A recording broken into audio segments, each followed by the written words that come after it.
ଦେଶରେ ଆଉ ରାଜ୍ୟରେ ବିଫଳ ହୋଇଛି ଲକଡାଉନ। କାରଣ ଯେତେବେଳେ ଓଡ଼ିଶାରେ ସଂକ୍ରମଣ ମାମଲା ମାତ୍ର 1 ଥିଲା ମାର୍ଚ୍ଚ 16ରେ, ତାପରେ ପରେ ଗୋଟେ ସପ୍ତାହ ପରେ କହିଲେ ଚଳେ ମାର୍ଚ୍ଚ 24ରେ କେନ୍ଦ୍ର ସରକାର ସାରା ଦେଶ ଆରମ୍ଭ କଲେ ଲକଡାଉନ। 21 ଦିନ ଲକଡାଉନ ଆରମ୍ଭ ହେଲା ଏବଂ ସଂକ୍ରମଣ ମାମଲା ତା ସହିତ ବଢ଼ି ବଢ଼ି ଚାଲିଲା। ପ୍ରଥମ ପର୍ଯ୍ୟାୟ ଲକଡାଉନ, ଦ୍ୱିତୀୟ ପର୍ଯ୍ୟାୟ ଲକଡାଉନ, ତୃତୀୟ ପର୍ଯ୍ୟାୟ ଲକଡାଉନ, ସେମିତି ଲକଡାଉନରେ ଜୀବନ ବିତିଲା। ତାପରେ ଚତୁର୍ଥ ପର୍ଯ୍ୟାୟ ଲକଡାଉନରେ କେନ୍ଦ୍ର ସରକାର ଦେଲେ ରିହାତି, ମାନେ ଆସ୍ତେ ଆସ୍ତେ ଦୋକାନ ବଜାର ଖୋଲିଲା, ଗାଡ଼ି ଚଳାଚଳ ସ୍ୱାଭାବିକ ହେଲା। କିନ୍ତୁ କରୋନା ଥମିଲାନି, କାରଣ ସଂକ୍ରମଣ ମାମଲା ପୂର୍ବ ଭଳି ବଢ଼ି ଚାଲିଲା, ବେଗ ବଢ଼ିଲା। ଏବେ ସଂକ୍ରମଣ ମାମଲା ଦେଶରେ ପ୍ରାୟ 2 ଲକ୍ଷ ପାଖାପାଖି ପହଞ୍ଚିବା ବେଳେ ରାଜ୍ୟରେ 2200 ଉପରେ। ତେବେ ପ୍ରଶ୍ନ ଉଠୁଛି, ଲକଡାଉନ ଯୋଗୁଁ କିଏ ସୁଫଳ ପାଇଲେ? ନା ସରକାର ନା ଲୋକ? ଦେଖିବାକୁ ଗଲେ ଲକଡାଉନ ଯୋଗୁଁ ସେମିତି କିଛି ସୁଫଳ ମିଳେନି।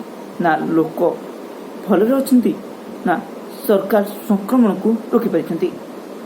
କେବଳ ଏତିକି ହୋଇଛି, କରୋନା ଯୋଗୁଁ ଲୋକ ଜୀବନ ଜୀବିକା ହରାଇଛନ୍ତି।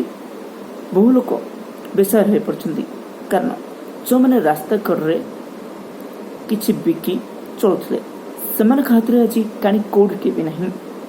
ନା ଖାଇବାକୁ ମୁଠେ ଦାନା ଅଛି, ନା ଘରକୁ ଯିବା ପାଇଁ ସାହାରା ଅଛି। କାରଣ ଗାଡ଼ି ମଟର ବନ୍ଦ ହୋଇଛି। ଯଦିଓ ସରକାର ବସ୍ ଚଳାଇବାକୁ ଅନୁମତି ଦେଇଛନ୍ତି, କିନ୍ତୁ ଘରୋଇ ବସ୍ କର୍ମଚାରୀ ସଂଘର ଆନ୍ଦୋଳନ ଯୋଗୁଁ ବସ୍ ବର୍ତ୍ତମାନ ଚାଲିପାରୁନାହିଁ। ଆଉ ବାକି ରହିଲା ଟ୍ରେନ୍ କଥା। ସରକାରୀ ବିଧି ବ୍ୟବସ୍ଥା ଭିତରେ ସବୁ ଲୋକ ଟ୍ରେନ୍ରେ ଘରକୁ ଫେରିପାରିବେ ନାହିଁ, କାରଣ ଟ୍ରେନ୍ ବ୍ୟବସ୍ଥା ହେଉଛି ସେହି ପ୍ରବାସୀ ଶ୍ରମିକଙ୍କ ପାଇଁ ଯେଉଁମାନେ ଅନ୍ୟ ରାଜ୍ୟରେ ଫସିକି ଅଛନ୍ତି।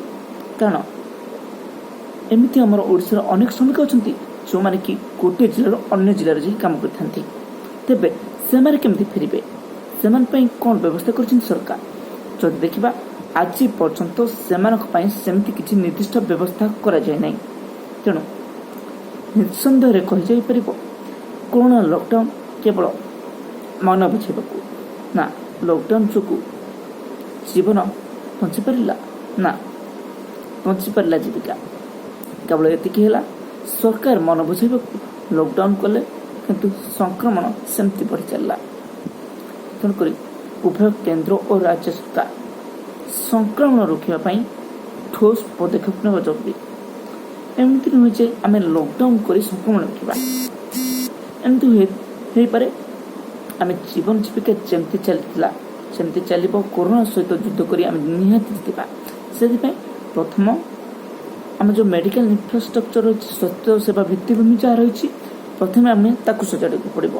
ତାପରେ ଯାଇ ଆମେ କହିବା, ହଁ ଆମେ ମହାମାରୀ ସହିତ ଲଢ଼ିବା। ନମସ୍କାର।